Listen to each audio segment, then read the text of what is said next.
So hello everyone, welcome to the Pahadi Talim Foundation, a dedicated YouTube channel for civil service aspirant. So आज का जो हमारा video lecture रहेगा वो video lecture third रहेगा on environment, ecology and biodiversity, जो कि आपका नायब तहसीलदार के एग्ज़ाम में मेंशन है, जो कि आपके JKSSB एग्ज़ाम 2025 में आने के चांसेस हैं। और इस वीडियो लेक्चर में हम आपके साथ डिस्कस करेंगे इन्वायरमेंट, इकोलॉजी एंड बायोडाइवर्सिटी के ऊपर। जो आपका टॉपिक रहेगा वो रहेगा ecotone, ecocline and edge effect, और साथ ही हम इसके साथ एज स्पीशीज़ भी डिस्कस करेंगे। नायब तहसीलदार के लिए ये जो हमारा फाउंडेशन बैच चल रहा है, इसके ऊपर सारे के सारे वीडियो लेक्चर आएंगे। आपको हमारे चैनल के साथ बने रहना है, that is your channel the पहाड़ी तालीम फाउंडेशन। जितने भी नए व्यूवर्स हमारे चैनल पे विजिट करें वो हमारे चैनल को सब्सक्राइब कर दें और बेल आइकन को प्रेस करें ताकि नेक्स्ट वीडियो लेक्चर की नोटिफिकेशन आपके पास पहुंच सके। नायब तहसीलदार एग्ज़ाम के लिए आपका जो इन्वायरमेंट, इकोलॉजी और बायोडाइवर्सिटी है वो सारे का सारा हम इन वीडियो लेक्चर की फॉर्म में आपके साथ डिस्कस करेंगे। बाद में इसके लिए हम MCQs भी लाएंगे। विदाउट वेस्टिंग टाइम हम अपनी पहली स्लाइड को स्टार्ट करते हैं। हमारे पास तीन चीज़ें हैं। एक रहेगा हमारे पास इकोटोन, एक रहेगा इकोक्लाइन और एक रहेगा एज इफेक्ट। ये तीन के तीन कंसेप्ट आज के इस लेक्चर में हम डिस्कस करेंगे। सबसे पहले हम डिस्कस करेंगे आपके साथ इकोटोन। इकोटोन क्या होता है, सरल और इजी वे में आपको समझाऊंगा। सबसे पहले अगर मैं इकोटोन की बात करूं, इकोटोन होता क्या है? Ecotone is a transitional zone. याद रखें क्या है, एक ट्रांजिशनल जोन है या एक ट्रांजिशनल एरिया है। याद रखें, एक ट्रांजिशनल जोन है या ट्रांजिशनल एरिया है बिटवीन टू एडजेसेंट इकोलॉजिकल, दो एडजेसेंट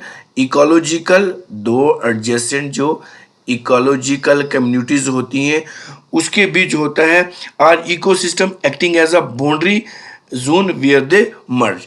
सपोज मैं आपको चीज़ एक समझाता हूँ, ये इकोटोन होता क्या है। ठीक है जी। सपोज हमारे पास ये, आपको सबसे पहले इस पिक्चर को गौर से देखना है ताकि आपको ये सारा कंसेप्ट समझ जाए। आपके पास एक ये लैंड इकोसिस्टम है, ये आपके सामने है, और दूसरे नंबर पे हमारे पास ये है इक्वेटिक इकोसिस्टम। अब ये क्या हो गया, ये क्या है, the transitional area between two adjacent ecological community. एक नंबर 1 हमारे पास इकोलॉजिकल कम्युनिटी है और दूसरी हमारे पास नंबर 2 इकोलॉजिकल कम्युनिटी है। ये एक्वेटिक है और ये लैंड इकोसिस्टम है। अब इसके बीच ये जो ट्रांजिशनल जोन बनता है, मतलब ये वाला एरिया, यहाँ ये वाला जो एरिया रहेगा हमारे पास, ये वाला एरिया, तो इसमें क्या है, देखो यहाँ पे ये सारा जितना भी एक्वेटिक एरिया है और जितना भी लैंड एरिया है, इसके एडजेसेंट में, इसके बीच ये जो कम्युनिटी रहती है या इसके बीच ये जो जोन होता है, इसको हम क्या कहते हैं, इकोटोन कहते हैं। मतलब यहाँ पे इसके भी कुछ जो फैक्टर्स हैं वो भी प्ले रोल करते हैं, यहाँ इसके भी कुछ फैक्टर्स जो हैं वो रोल प्ले करते हैं, और यहाँ पे जो ऑर्गेनिज्म रिजाइड्स करते हैं वो क्या होते हैं, इकोटोन में रहते हैं। तो मतलब वो वाले इकोसिस्टम क्या हो गया, एक ऐसा ट्रांजिशनल जोन है जो दो एडजेसेंट कम्युनिटीज के बीच रहता है। अब ये डिफरेंट भी हो सकते हैं। अगर यहाँ पे एक्वेटिक और लैंड है, फॉरेस्ट भी हो सकता है, मिक्स्ड भी हो सकता है, बहुत सारी चीज़ें हो सकती हैं अगर इसके की फीचर की हम बात करें। ठीक है जी। तो इकोटोन क्या हो गया, ये वाला जो जोन बीच में बनता है, ये अगर लैंड का है और ये एक्वेटिक है और बीच में ये जोन बनेगा, यहाँ पे भी डिफरेंट स्पीशीज रहती हैं यहाँ पे। ठीक है जी। थोड़ा सा मैं इसको नीचे स्क्रॉल डाउन करता हूँ। ठीक है जी। तो हमारे पास सबसे पहले अगर इस फिगर को हमने देखा है तो सबसे पहले हमारे पास क्या है, जोन की बात करेंगे। जोन ऑफ ट्रांजिशन हमारे पास है बिटवीन टू बायोम्स, मतलब दो बायोम है, इकोलॉजिकल कम्युनिटीज जो है, एक एक्वेटिक है और एक लैंड है। यहाँ पे कुछ और भी हो सकता है, ठीक है ना। तो where two communities meet and integrate, दो कम्युनिटीज मिलती हैं और इंटीग्रेट करती हैं। जिस तरह सपोज हम ये फ्रॉग की एग्जाम्पल ले लेते हैं, हमारे पास फ्रॉग है, ठीक है जी। अब देखो फ्रॉग पानी में भी रहती है और लैंड में भी रहती है, तो ये इसका एक ट्रांजिशन जोन है जहाँ पे वो रहती है। तो डाइवर्स इकोसिस्टम है। अगर इसकी कैरेक्टरिस्टिक की बात करें, it has both the characteristic of ecosystem. इस वाले जोन में दोनों के दोनों कैरेक्टरिस्टिक्स होते हैं। फॉर एग्जांपल अगर हम मैंग्रोव्स की बात करें, हमारे जो मैंग्रोव फॉरेस्ट हैं ये ऊपर में अगर देखेंगे तो ये इसकी एग्जांपल है। Between marine and terrestrial ecosystem, जितना भी हमारा मैरीन समुद्र के करीब होता है और जो हमारा टेरिशियल, तो इसके बीच ये जो ट्रांजिशन जोन बनेगा, ये यहाँ पे प्लांट्स होते हैं मैंग्रोव्स, दलदली इलाके के, तो वो मैंग्रोव्स में आते हैं। फिर उसके बाद ग्रास लैंड के बीच बिटवीन फॉरेस्ट एंड डेजर्ट, अब कहीं पे फॉरेस्ट होता है और डेजर्ट, मतलब यहाँ पे काफ़ी सारा डेजर्ट है, मरुस्थल है, और यहाँ पे प्लांट शुरू हो जाते हैं, तो इसके ये बीच वाला जोन जो होगा हमारा ट्रांजिशन जोन होगा। अब नेक्स्ट पॉइंट आपके साथ डिस्कस करेंगे, मे बी नैरो, या तो ये बिल्कुल नैरो होगा, सुकड़ा हुआ होगा between forest and between grassland and forest, or wide between forest and desert. अब ग्रास लैंड और फॉरेस्ट की बात, देखो ग्रास लैंड ये चलता चलता और यहाँ पे ये बन जाता है, लेकिन फॉरेस्ट और डेजर्ट में काफ़ी सारा अंतर होता है। तो हमने ये चीज़ याद रखनी है कि जो हमारा नैरो रहेगा वो कहाँ पे रहेगा, नैरो हमारा हमेशा कहाँ पे रहता है, ये चीज़ बड़ी इंपॉर्टेंट है। जो नैरो रहेगा वो फॉरेस्ट और ग्रासलैंड और फॉरेस्ट के बीच रहेगा, और जो वाइड रहेगा वो फॉरेस्ट और डेजर्ट के बीच रहेगा। उसके बाद आ जाता है हमारे पास transition tension. Transition zone of tension कौन सा होता है, condition intermediate to the adjacent ecosystem. जो भी कंडीशन रहेगी हमारे एडजेसेंट इकोसिस्टम को, उसको कहेंगे जोन ऑफ टेंशन। मतलब यही वाला जोन ऑफ हमारे पास टेंशन रहेगा, इसको जोन ऑफ टेंशन भी कहा जाता है। ठीक है जी, याद रखेंगे ये बिल। उसके बाद हमारे पास नेक्स्ट पॉइंट आ जाएगा, far greater productivity than natural ecosystem. तो यहाँ पे जो नेचुरल प्रोडक्टिविटी होती है वो नेचुरल इकोसिस्टम से ज़्यादा होती है, due to wide range species, क्योंकि यहाँ पे जो दोनों ए और बी के बीच जो कम्युनिटीज़ है, मतलब ये दो कोई बायोम से इसके बीच जो रहती हैं वो वाइड रेंज ऑफ स्पीशीज़ रहती हैं, from the adjacent ecosystem being present in ecotone. क्योंकि यहाँ पे दोनों के लिए चीज़ें फेवरेबल हैं, वो इसको भी फेवर सूट कर सकती हैं और इसको भी कर सकती हैं। उसके बाद हमारे पास आएगा, वेल डेवलप्ड इकोटोन में contain some organism entirely different from those of the adjacent community. अब जब यहाँ पे जो कम्युनिटीज़ में जो स्पीशीज रहेगी वो दोनों की दोनों बायोम्स में से बहुत ज़्यादा डिफरेंट रहेंगी इकोटोन की अगर हम बात करें।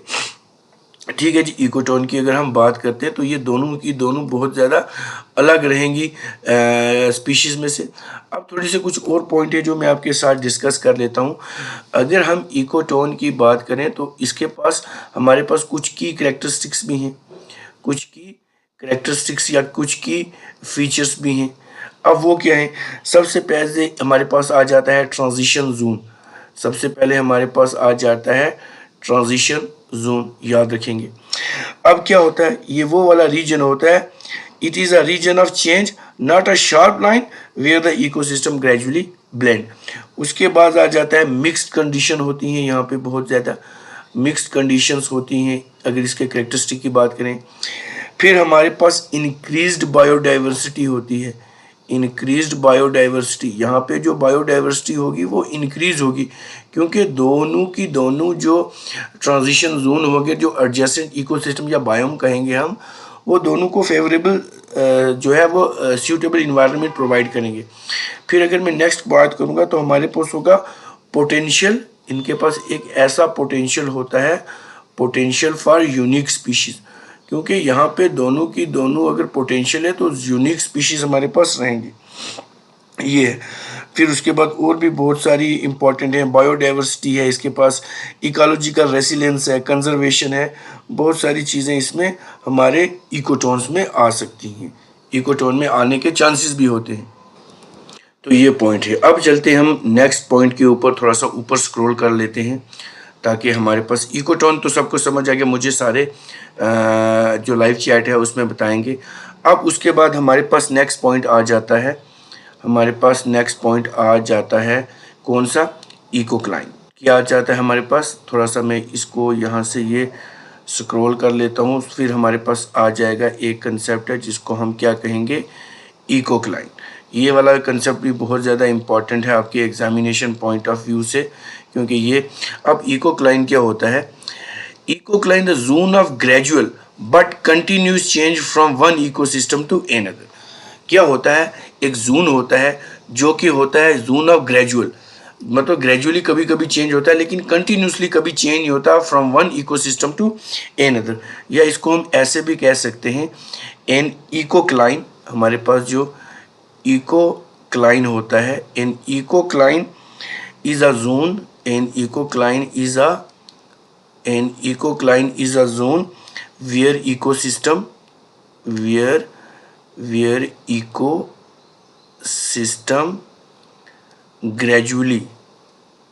ecosystem gradually change into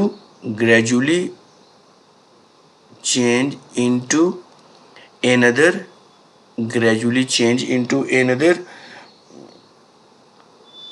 due to environmental gradient। अब ये इन्वायरमेंटल ग्रेडियंट्स क्या है हमारे पास? इसमें हमारे पास टेम्परेचर आ जाता है, सैलिनिटी आ जाती है, उसके बाद और भी काफ़ी सारे फैक्टर्स हमारे पास आ जाते हैं। सो इकोक्लाइन क्या है? Zone of gradual but continuous change from one ecosystem to another. ठीक है जी। सो ये चीज़ें हमारे पास आ जाती हैं। अब इसके पास क्या होता है? हमारे पास no sharp boundary between the two in term of species composition. इसके बीच कोई भी शार्प बाउंड्री नहीं होती है। अगर हम स्पीशीज की कंपोजिशन की बात करें, इट ओकर अक्रॉस द इन्वायरमेंटल ग्रेडियंट। ये क्यों होती है? इन्वायरमेंट ग्रेडियंट की वजह से।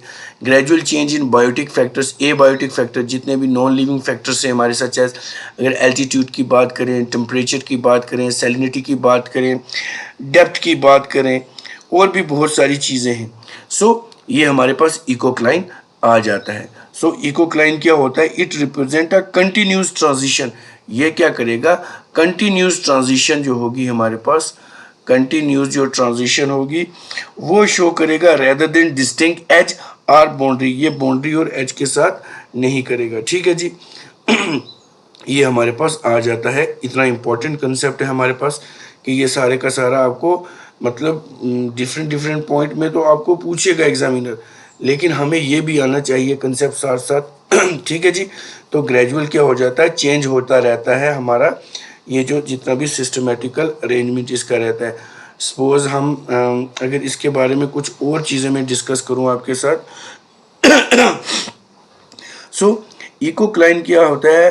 अगर इकोटोन और इकोक्लाइन की मैं बात करूं तो इकोटोन क्या होता है? Ecocline is a physicochemical gradient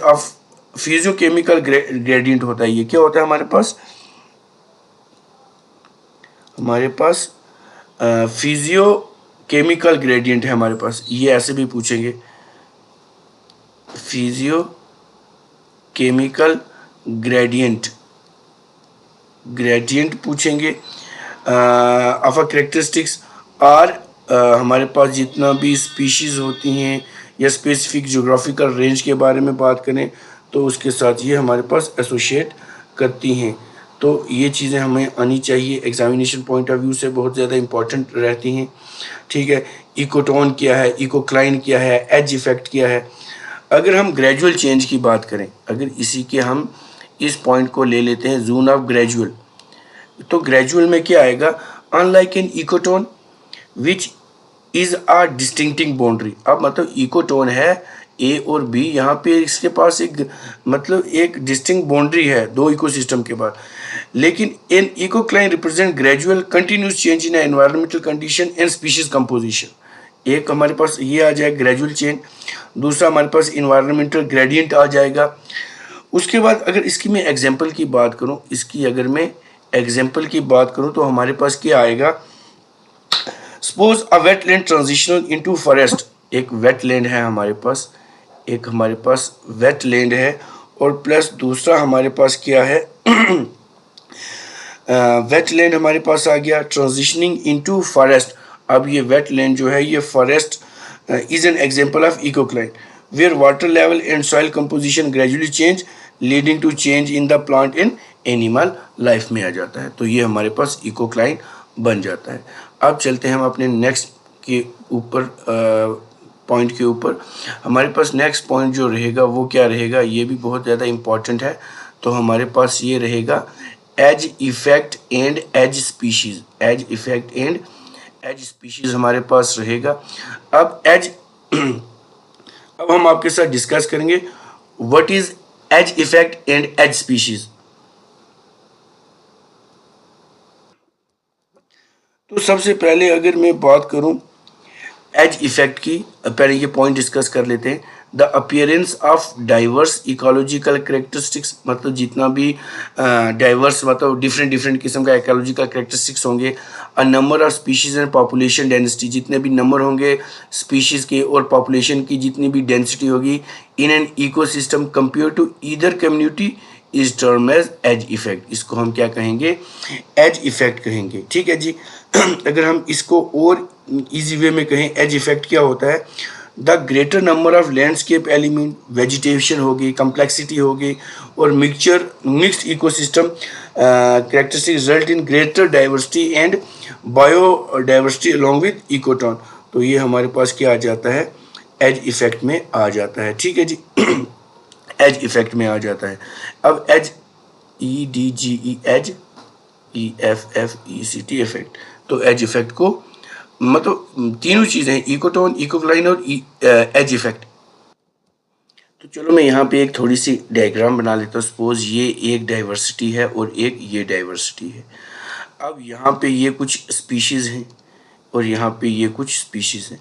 अब एज इफेक्ट में होगा कुछ स्पीशीज़ यहाँ की आ जाएंगी, कुछ यहाँ की आ जाएंगी, कुछ यहाँ पे आ जाएंगी।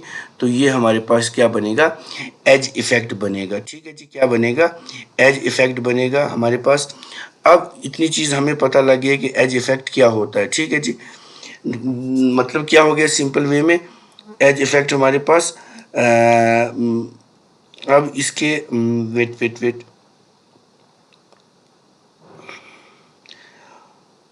ये भी तो पूछा जाता है, साथ में ये भी पूछा जाता है एज इफेक्ट जो है ये डिस्कवर किसने किया था, ये भी पूछ सकता है एग्जामिनर। तो सिंपल हमारे पास तो सीधा सीधा व्हाट इज एज इफेक्ट आना चाहिए।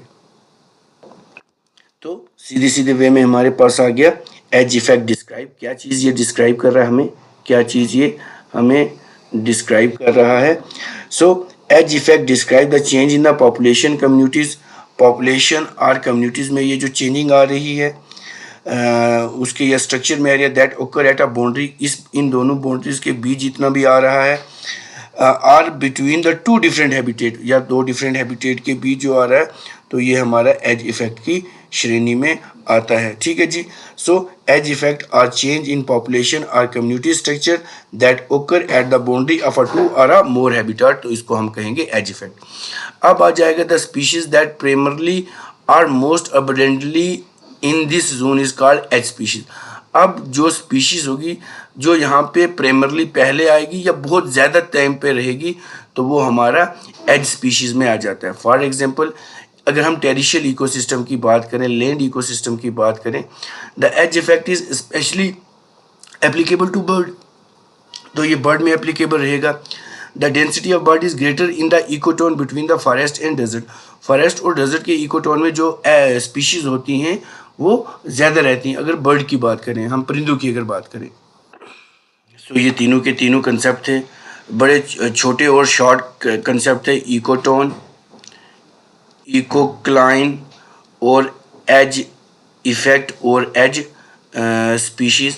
तो ये डिफरेंट डिफरेंट कंसेप्ट थे, ये आपको आगे, और ये यहीं से आपके MCQs भी जो हैं वो आपके एग्जामिनेशन में बन सकते हैं। तो ये वीडियो लेक्चर आपको कैसा लगा आप हमें कमेंट करके बता सकते हैं, आप हमें कमेंट करके बता सकते हैं। इस वीडियो को ज़्यादा से ज़्यादा लाइक करें, अपने फ्रेंड्स के साथ शेयर करें और हमारे चैनल को सब्सक्राइब कर दें। मिलते हैं एक नए लेक्चर के साथ। Till then take care, good bye.